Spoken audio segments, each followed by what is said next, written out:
마가복음 9장 28, 29 같이 읽겠습니다. 함께 읽어봅니다. 시작. 집에 들어가심에 제자들이 조용히 묻자오되 우리는 어찌하여 능히 그 귀신을 쫓아내지 못하였나이까. 이르시되 기도 외에 다른 것으로는 이런 종류가 나갈 수 없느니라 하시니라. 아멘. 오늘 이 본문 말씀의 사건은 1절부터 쭉 읽어봐야 이 본문 말씀에 대한 의미와 뜻을 더 깊게 좀 이해할 수 있습니다. 우리가 성경을 이제 읽을 때 읽는 여러 가지 방법이 많이 있죠. 통독을 하는 방법, 요즘은 또 많이 쓰기도 하더라고요. 필사하는 방법, 읽는 방법, 뭐 여러 가지 방법들을 동원해서 많이 성경을 읽으려고 평신도들도 요즘 노력을 많이 합니다. 신혜라 씨가 그 간증하는 걸 좀 들어봤는데요. 신혜라 씨 여러분 아시죠? 차인표 씨 부인. 두 부부가 신앙생활을 참 열심히 잘합니다. 두 분 다. 그런데 그 차인표 씨 남동생이 암에 걸려가지고 뭐 천국을 먼저 갔는데 암에 걸려서 굉장히 힘들어할 때 성경을 신혜라 씨가 자기 옆에 성경을 계속 읽어줬답니다. 성경을요. 너무너무 힘들어하고 그러니까 좀 힘든 암이었더라고요. 보니까요. 그래서 신혜라 씨가 계속해서 성경을 옆에서 읽어주고 계속 그렇게 했다고 그래요. 그러면서 그가 이게 하나님께로부터 받은 영감은 뭔가 하면 자기 같은 사람이 성경을 읽어주면 훨씬 더 성경을 이렇게 가까이 밀착시켜서 들을 수 있겠구나라는 생각이 들더래요. 그래가지고 이분이 성경만 읽어주는 유튜브를 하고 있어요. 성경을 낭독하는 읽어주는 일들을 굉장히 많이 하고 있습니다. 그래서 그분이 하는 얘기가 크리스천 연예인들 가운데 좀 이런 헌신자들이 좀 많이 나왔으면 좋겠다. 신앙생활 열심히 하는 그런 크리스천 연예인들이 그 좋은 목소리, 특별히 성우 같은 분들이 좋은 목소리로 이렇게 성경 낭독을 잘해주면 우리가 훨씬 이렇게 듣는데 저 같은 사람이 성경 읽어주는 것보다 훨씬 더 이렇게 은혜스럽게 잘 은혜 받는데 훨씬 낫지 않겠나. 그래서 자기가 소원이 그렇다 하면서 그런 얘기를 하던데 그것도 참 좋은 방법이겠다. 특별한 은혜를 받은 분이구나. 이렇게 그분이 간증을 들으면서 느껴봤는데 어쨌든 우리가 성경을 가까이 접근하는 방법은 여러 가지 많이 있다고 봅니다. 제일 무식한 방법은 읽는 거예요. 그냥 좌우 전후 따지지 말고 무조건 읽는 거. 근데 제일 무식한 방법이 사실은 제일 오래 남는 방법입니다. 제일 오래 남는 방법이에요. 제가 그 성경 가운데 유일하게 제가 필사한 성경이 사도행전이에요. 사도행전. 그러니까 사도행전을 읽을 때마다 그 필사한 게 생각이 나요. 무식하게 쓴 게 말이죠. 이게 무식하게 쓴 게 이래저래 오래 남습니다. 그래서 한번 여러분들도 내가 성경을 제일 가까이 하기 좋은 방법이 뭔가. 어떤 분들은 이제 듣는 거, 막 성경을 듣는 거를 더 이렇게 가까이 할 수 있는 방법이 있고, 또 어느 분들은 정말 쓰는 거, 이게 쓰는 거로 또 이렇게 좀 여유가 시간적으로 좀 여유가 있는 분들이겠죠. 그러면 쓰고 요즘 그 권사님들이 많이 쓰세요. 좀 시간이 여유가 계신 분, 그 권사님들이 성경 필사를 많이 하시더라고 보니까 요즘은요. 그런 분들이 많습니다. 그래서 그 성경 필사한 것을 자기의 후손들에게 유산으로 물려주겠다. 이런 마음을 가지고 쓰시는 분들도 상당히 있더라고요. 이제 하나님 나라 가실 때, 이거 내가 쓴 거다. 너희 내 생각나면 이거 한번 봐라. 그러면 그거 버릴 수는 없을 거야 아마. 그래서 볼 때마다 우리 어머니, 우리 아버님이 이거 성경 쓰신 거구나. 뭐 그렇게 해서 더 신앙의 대를 물려줄 수 있는 하나의 자극이 될 수가 있겠죠. 자, 어쨌든 여러분 우리가 어떤 성경을 읽을 때 한 절을 가지고 이해할 수 있지만 그 한 절을 이해하려면 그 한 절 아래에 있는 장 전체를 읽어봐야 이해가 되는 절도 있어요. 더 넓게는 성경 전체를 가지고 한 절을 이렇게 이해해야만 이해되는 말씀도 있습니다. 그래서 성경은 우리가 전체를 통괄적으로 볼 줄 아는 눈을 빨리 배워야 돼요. 성경을 전체적으로 좀 이게 전체를 볼 수 있는 그런 영적인 안목을 자꾸 우리가 이제 훈련을 해야 됩니다. 그래서 창세기를 보더라도 계시록과 연결시킬 줄 알고 계시록을 보더라도 창세기와 연결시킬 줄 알고 이게 하나 다 통하는 거거든요. 성경은 다 통하는 겁니다. 창세기는 창세기 따로, 계시록은 계시록 따로가 아니고 나중에는 창세기와 계시록이 다 만나게 돼 있어요. 성경을 자꾸 읽다가 보면 이제 그게 들어와요. 자연스럽게 통합이 이루어집니다. 이게요. 그렇게 될 때 성경을 왜곡되게 보질 않습니다. 그러면요. 오늘 우리가 읽은 이 본문 말씀 28절, 29절에 있는 이 본문 말씀도 14절부터 읽어야죠. 여기 한 단락이니까 14절부터 쭉 읽어보면은 제자들이 뭐 이런 질문을 했는가 하는 걸 알 수 있죠. 제자들이 예수님께 질문을 했어요. 28절 집에 들어가시며 제자들이 조용히 묻자오되 큰 소리로 묻기가 대단히 미안했나 봐요. 제가 볼 때. 그래서 조용히 물었다는 거죠. 예수님 이거 알려주세요. 그렇게 한 게 아니고 예수님 요거는 무슨 왜 그래요 하면서 이렇게 그러니까 뭔가 좀 이렇게 떳떳하게 물어보기가 대단히 좀 제자들이 난처했던 것 같아요. 그러니까 조용히 물어본 것 같습니다. 조용히 묻되 우리는 어찌하여 능히 그 귀신들을 쫓아내지 못하였나이까? 그렇게 이제 얘기를 합니다. 이럴 때 예수님의 대답은 자 29절 읽어봅니다. 시작. 이르시되 기도 외에 다른 곳으로는 이런 종류가 나갈 수 없느니라. 아멘. 네, 다른 어떤 사본에는 금식 기도 외에는 여기서 기도에다가 금식자를 하나 더 붙였어요. 금식 기도 외에는 이런 류가 나갈 수 없다. 이런 종류가 나갈 수 없다. 뭐 그런 사본도 있다고 그래요. 근데 어쨌든 뭐 다 기도죠. 기도. 9장 2절부터 나오는 예수님의 변화산의 사건부터 연결이 되는 거예요. 사실은 변화산의 사건부터 연결이 됩니다. 여러분 결국은 기도라고 하는 것은 그래요. 기도는 하늘의 시간을 땅의 시간으로 연결시키는 시간이에요. 하늘의 시간을 땅의 시간으로 연결시키는 시간. 제가 지난주에도 한번 말씀드렸나요? 하늘의 시간은 장소와 환경과 여건의 지배를 받지 않는 시간입니다. 그런데 땅의 시간은 여러 가지 상황에 그 지배를 받는 시간이죠. 그러다가 보니까 땅의 시간 속에서만 사는 사람은 자꾸 얽히는 게 많아요. 얽히는 게. 사람한테도 얽히고 물질 앞에도 얽히고 또 나를 제일 얽어매는 게 뭡니까? 나를 제일 얽어매는 게 어떨 때는 그게 자식일 때가 있어. 그렇지만 또 부모님이 왼수 같은 이건 좀 표현이 그러네 표현이 그런 경우도 있어요. 사실은 부모가 부모 역할 못해가지고 너무나 상처를 자식들한테 많이 줘가지고요 정말 힘들어하는 자식들도 있어요. 너무 부모가 상처를 많이 줬어요 진짜. 자, 근데 이런 것들에 이 땅의 시간에는 얽매이는 게 많습니다. 그러나 하늘의 시간이 오면 그 땅에서 얽매여졌던 것들이 풀어지게 돼 있어요. 하늘의 시간이 내려오면 그래서 우리는 하늘의 시간이 땅의 시간으로 내려오면 우리들 입장에서 보면 그것을 기적이라고 합니다. 기적이다.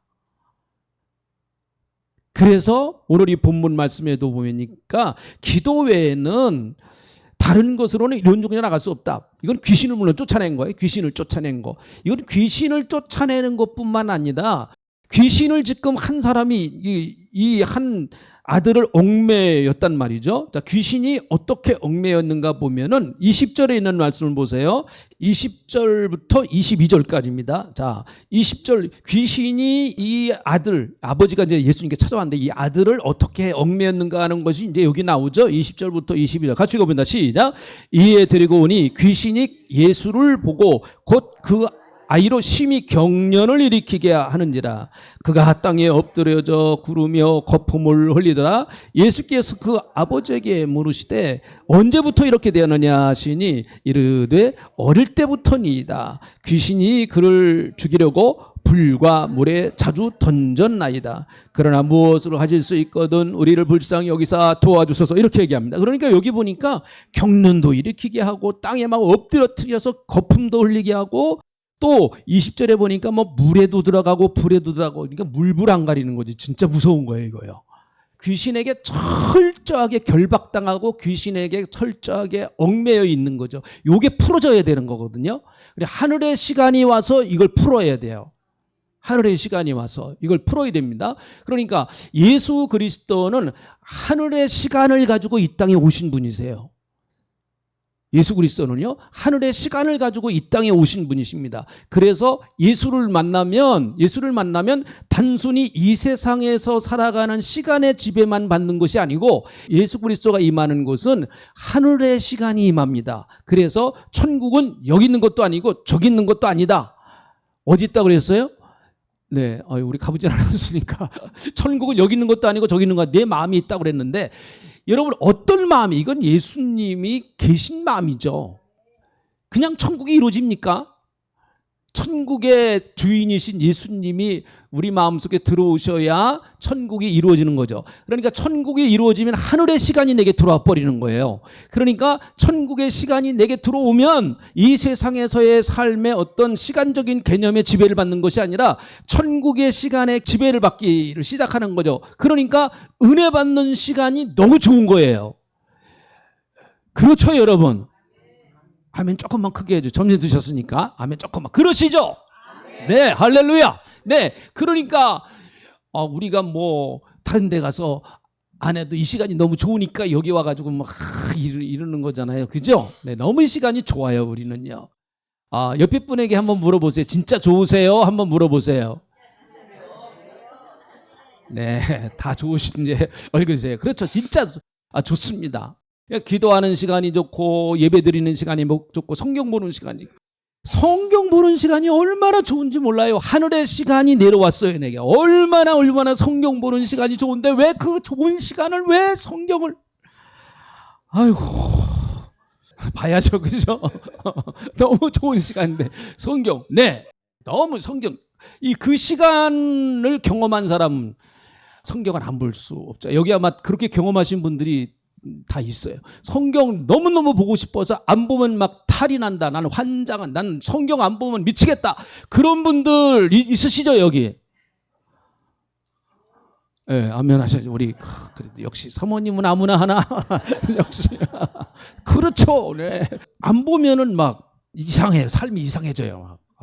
하늘의 시간이 너무 좋으니까 그 시간과 뭐와 바꿀 수 없는, 우리 성도님들은 저는 그런 영적인 세계로 좀 들어갔으면 좋겠어요.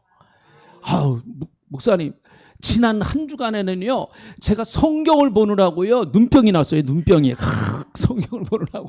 눈이 너무 빨개져가지고 병원 갔다 왔어요. 뭐 좀 그런 간증이 좀 있어야 이게, 그 교회가 좀 은혜스럽다고 그러지. 목사님, 성경 한 장 읽으면요, 그냥 아주 코를 골아야 나는. 성경 읽으면서 주무시는 것도 은혜입니다, 정말. 왜 그러면 요즘 잠 안 오는 분들이 하도 많아가지고. 아무튼 기도 외에는 이런 것이 나갈 수 없다라고 하는 이 말씀은, 기도 안 하면은 밥을 먹을 수 없다, 그런 얘기가 아니죠. 기도 안 하면 돈 못 번다, 그것도 아닙니다. 여러분, 기도 안 해도 돈 벌 수 있어요. 기도 안 해도 공부할 수 있어요. 기도 안 해도 얼마든지 사업도 할 수 있고요. 일반적으로 살아가는데 뭐 큰 지장 없어요. 그런데 문제는 뭔가 하면, 기도 안 하면 영적 사건은 안 일어납니다. 제가 분명히 말씀드려요. 요거는 아주 분명합니다. 기도 안 하면 누구도 그래요. 영적 사건 안 일어납니다. 그러니까 영적 사건을 체험하기 싫으면 그냥 기도하지 말아요. 괜찮아요. 그냥 보편적 은혜로만 살아가라고. 아침에 일어나면 눈 뜨고 밥 먹고 그냥 그렇게 하루 종일, 하나님이 보편적 은혜는 다 주시는 거예요. 그거는 안 믿는 사람도 주셔요. 안 믿는 사람 기도 안 한다 그래고 하나님 배락을 쳐갖고 주기는 안 그래요. 안 그래, 절대로 안 그러세요.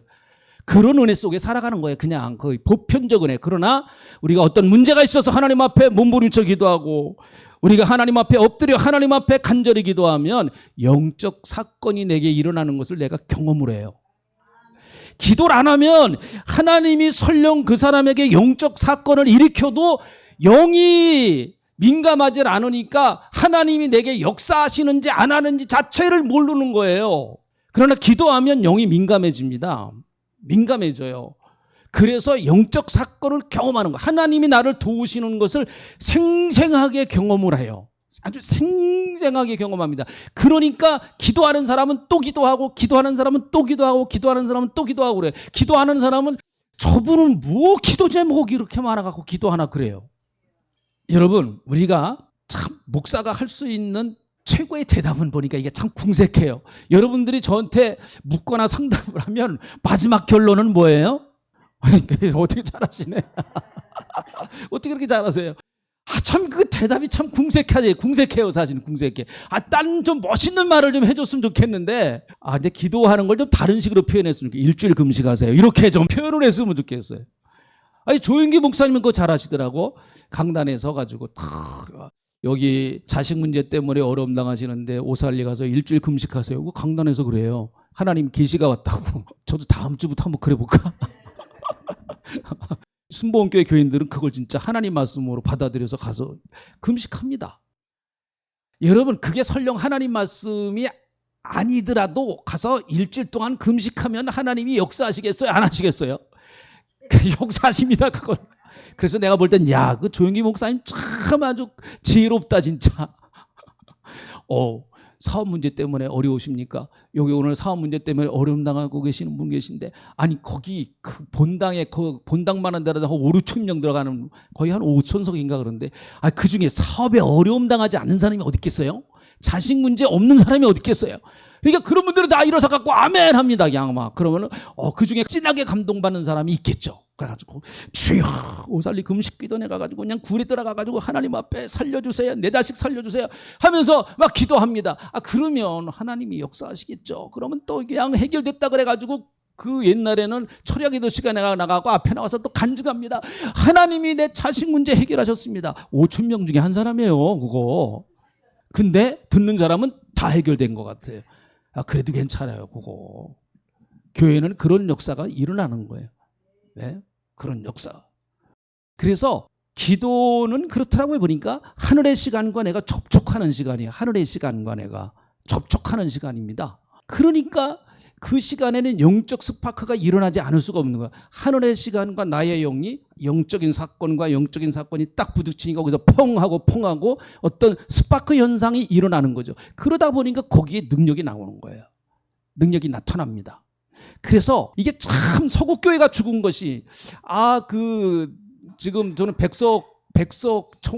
백석신학대학교 지금 총장이신 정정현 목사님, 난 그 목사님 요즘 그 방송에 설교하는 게 너무 은혜가 되더라고. 그러니까 절대로 신학은 학문이 아니다. 그분이 그 강조해요. 신학은 학문이 아닙니다. 서구교회가 왜 다 저렇게 죽은 줄 압니까? 학문으로 신학교에서 학생들이 가르쳤으니까 서구교회가 다 죽었습니다. 아주 그걸 굉장히 강조를 하시더라고. 그 목사님 그 서울대학 나오셨잖아요. 백석대학을 정말 방배동은 조그만 무인가 신학대학에서 그렇게 키운 분이에요. 그분이 그거 무인가 신학대학에서 천안 가면 백석대가 엄청나게 크거든요. 방배동 무인가 신학교 조그만 신학교였는데 그렇게 그분이 그거 키운 거거든요. 근데 그분이 강력하게 주장하는 게 신학은 학문이 아니에요. 신학은 생명입니다. 예수 생명이에요 하면서 저도 그냥 막 감동이 되더라고요. 그래서 신학대학 교수들이 제일 기도 많이 해야 됩니다.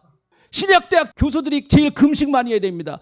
그런데 저는 신학대학 교수들이 새벽 기도한다는 얘기 못 들어봤습니다. 금식 기도한다는 얘기 못 들어봤어요. 막 신학대학 교수를 앞에 놓고 그냥 막 그러더라고요. 그래서 내가 속으로 잘한다 내가 속으로 막 그랬지. 잘한다. 그 신학대학 교수들 진짜 욕 좀 먹어야 되네 볼 때. 맨날 학문으로만 가르치니까 신학대학 교수들 설교 들어보면 은혜가 하나도 안 돼. 학문으로 보면 제가 볼 때는 목사님들보다 더 많이 알아요. 신학도 많이 알고 그럽니다. 그런데 왜 설교하면 능력이 없느냐? 그분들은 기도를 안 해요. 기도를 안 해. 신학대학 교수들이 새벽 기도 한다는 얘기, 저는 우리 침신대 교수들은 했는지 안 하는지는 모르겠어요. 그래도 침신대는요, 고맙게도요, 매일같이 정오기도회가 있습니다. 매일같이. 점심 먹고 정오기도회를 해요. 매일같이. 그래도 제가 볼 때는 피영민 지금 총회장이거든요. 피영민 총회장님이 그분이 그러시더라고요. 신학대학교 교수들은요, 자기가 와서 목회를 해보니까 신학대학 교수들은 진짜 이것은 누워서 떡 먹기래. 왜 그런가 하면 한 번 교재 만들어 놓으면은 그 몇 년 울고 먹을 수 있거든요. 왜냐면 하면 학생들이 계속 바뀌잖아요. 학생들은. 근데 교인들은 바뀌지도 않아 이거 도대체. 맨날 똑같은 교인들한테 설교를 해야 되니 지난주에 한 것도 못하잖아요. 그죠? 지난주에 한 거 또 못합니다. 그러다 보니까 하나님 앞에 어쩔 수 없어 갖고 그냥 기도하는 거예요. 사실 목회자는. 근데 그분이 참 그분은 영성이 있어요. 그 7월 달에 지방회 때 그 피영민 총장이 와서 설교를 하셨는데, 그래서 자기는 목사님들 존경한대요. 자기도 이제 목회를 받게 돼요. 그래서 내가 볼 때는 신학대학 교수들 반드시 목회한 사람이 해야 돼요. 그래야 목사를 길러내지. 그냥 맨날 그냥 머리만 키우는 그거에다 갖다가 심어놓으니까 나가가지고 그냥 이상한 헛소리만 하고 예수님이 부활했는지 안 했는지 잘 모르겠다고 뭐 하면서 그냥 그런 얘기나 해야 되고 말이죠. 어느 종교든지 다 바른 길로 가면 구원이 있다든지 이런 가지고 그냥 개떡 같은 소리나 해야 되고 그냥 막 그런단 말이죠. 그게 말이 안 되죠. 그렇잖아요. 그 머리 똑똑한 사람들, 우리 침신대 교수들만 하더라도 서울대 나온 사람들이 많아요. 서울대 나온 사람들이 많습니다. 요즘은 서울대 안 나오면 교수도 못해요. 그렇게 똑똑한 사람들 다 미국에서 유학 갔다 온 사람들이거든요. 근데 그분들이 이상한 얘기를 해요. 이상한 얘기를 막. 그래도 우리 침신대는 그래도 보수 교단이니까 그래도 좀 괜찮아요. 근데 나와서 목회하는 목사님들은 괜찮아요. 와서 가르친 대로 해보니까 안 되거든. 교인들한테 예수님은 부활하셨는지 안 했는지 잘 모르겠습니다. 그럼 당장 쫓겨나니까 무조건 부활했다고 해야 돼. 안 믿어도 안 믿겨도 해야 돼. 그러다가 보니까 이제 자꾸 무릎 꿇고 기도하고 하다 보니까 믿음이 오는 거지 그게. 이 기도가 참 그래서 중요한 거예요. 그래서 여러분 우리 교회 성도님들이 우리의 그 자산은 참 믿음이고 하나님을 의지하는 믿음이고 기도잖아요. 우리의 자산. 하나님께서 우리에게 주신 큰 선물 가운데 하나입니다. 기도 외에는 귀신과 싸워 이길 능력이 없다. 귀신이 여러분은 무슨 신학자를 무서워하겠어요? 목회자를 무서워하겠어요? 무슨 누구 총회장을 무서워하겠어요? 대학 총장을 무서워하겠어요? 귀신은 그런 사람 안 무서워해요. 안 무서워합니다. 그러나 예수 이름으로 무장하고 그리스도의 영이 충만하게 그 안에 있고 하나님과 늘 교제하면서 영적으로 하늘의 권세와 하늘의 힘이 있는 작동하는 사람을 무서워하는 거죠. 무슨 세상적인 어떤 지위를 가지고 무서워하는 그거 아니잖아요. 그러니까 차라리 여러분과 저가 좋아요. 우리는 세상적으로 내놓을 게 별로 없잖아요. 그러니까 오직 하나님만 의지할 수밖에 없는 거예요. 제가 전에도 한번 말씀드렸잖아요. 저는 그 목회를 시작하면서 제일 부러웠던 게 서목교회 그 사역자들이 부러웠어요. 서목교회 사역자들이 나도 저런 큰 교회 가서 좀 사역 좀 하고 좀 훈련을 하다가 이렇게 개척을 했으면 내가 지금처럼 고생 안 할 텐데 그 초창기에 그런 생각을 많이 했어요. 그랬는데 목회를 하다가 보니까 그 사람들이나 나나 별반 다를 바 없더라고 보니까 내가 더 잘하는 것도 많아 보니까 아멘 좀 해주세요. 저는 아무것도 모르고 목회 시작했으니까 엎드려서 하나님 앞에 기도하고 그때는요 교회가 1년 365일 저녁 기도회예요. 무슨 제가 계속해서 바꿔가지고 40일 기도회 무슨 기도회 하여튼 성경에 찾아보면 제목 딸 게 많아요. 겟세마네 기도회 그리고 또 무슨 다락방 기도회 많습니다. 그래가지고 초창기에는요 매일 저녁에 기도를 거의 했어요. 근데 그게 지금 와서 보니까 저에게 영적으로 큰 힘이 됐어요. 영적으로 큰 힘이 됐습니다. 그래서 하나님의 원리는 그런 원리가 아니더라고요. 하늘의 시간과 접촉한 그 역사만큼 하나님의 역사가 나타나더라고요. 보니까 몰라요. 제가 깨달은 건 그거예요. 제가 귀신과 영적 대결을 하는 거는 우리 방법으로 할 수가 없죠. 귀신은 여러분 썩어도 준치라 그랬잖아요. 그 말이 무슨 말이에요? 썩어도 준치다. 그 말이 무슨 말이에요? 맛이 좋다는 거죠. 그러니까 별 볼 일 없어도 준치는 준치다. 그 말이 아닙니까? 그게 그러니까 귀신도요. 빌빌해도 귀신이에요. 귀신은 여러분 빌빌 거려도 귀신은 귀신이에요. 우리가 못 이겨요. 절대 못 이깁니다. 귀신을. 그지같이 이렇게 벌벌 떨고 다녀도 귀신은 귀신이에요. 우리가 못 이겨요. 절대로. 똑똑한 귀신만 이기는 게 아니에요. 우리가 핫바리 귀신도 못 이겨요. 그러니까 우리가 이길 수 있는 힘은 이 말씀처럼 기도 외에는 이런 유가 나갈 수 없다고 주님이 딱 단정적으로 말씀하셨으니까 이유 달고 탓터 달지 말고 우리 말씀 그대로 받아들여야 돼요. 주님 그렇습니다. 내가 주님 의외로 여러분 그 사탄의 영적 공격은 다양합니다. 정말 다양합니다. 앞으로 여러분 사탄이 이렇게 뿔 달리고 나타나 나 사탄이야 무섭지 이게 사탄의 수준이 그런 수준이 아니에요 절대로. 그러면 차라리 요놈은 사탄 양 하면서 우리가 쫓아내기도 쉽겠죠. 그런 사탄은 그런 식으로 역사할 때도 있지만 그런 식으로 대부분 역사하지 않을 때가 많습니다. 바울이 고린도 교인들에게 사탄도 광명한 천사처럼 위장해서 온다는 거죠. 광명한 천사처럼 아닌 것처럼 접근을 하고 그런다는 거예요. 그 신천지하고 똑같은 놈들이에요. 신천지가 그냥 뭐 나중에 알고 보니까 그 교회 장로도 신천지고 뭐 부목도 신천지였었대요 보니까. 나중에 그런 교가 있었다고 그래요. 실제적으로 뭐 이게 아주 사탄의 그 전형적인 공격 가운데 하나입니다. 그러니까 이런 것들은 영적으로 분별해야 된다. 우리가 영적으로 깨어 있고 영적으로 우리가 바로 서지 않고는 분별할 수 없는 거예요. 이거는요. 그래서 영적인 것은 영적인 거로 분별한다. 영적인 것을 가지고 육적인 것으로는 분별이 안 돼요. 절대로.